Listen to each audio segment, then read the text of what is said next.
Welcome to this guide about how to make a great guide.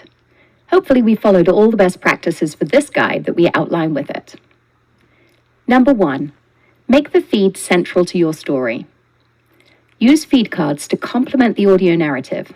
Speak to the feed by including callouts to feed cards like, click this feed card to find out more. The feed is an important character in the story. 2. Supplementation over annotation. A feed card is most effective if it directly reinforces the audio content with which it's synchronized.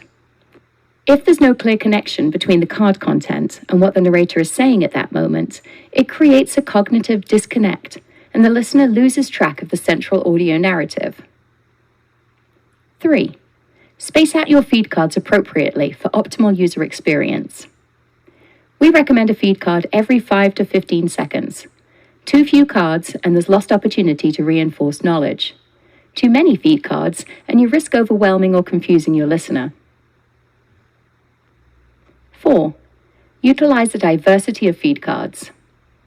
Variety is the spice of life, right? So mix it up. Use all the different types of feed cards available to create the most engaging and dynamic experience possible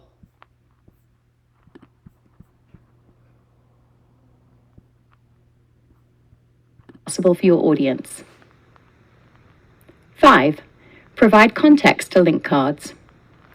When posting a link card in the feed, describe why that content is important and how it aligns with your overall storyline. If the third-party content is lengthy, help the user with additional curation. For example, if it's minutes 3 through 6 out of a longer video that best support your narrative.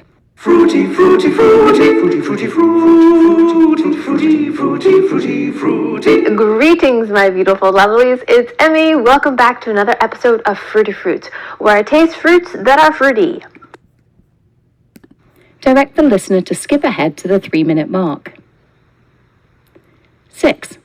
Design your story to support 2 user types. A. The user who is listening and viewing the screen at the same time.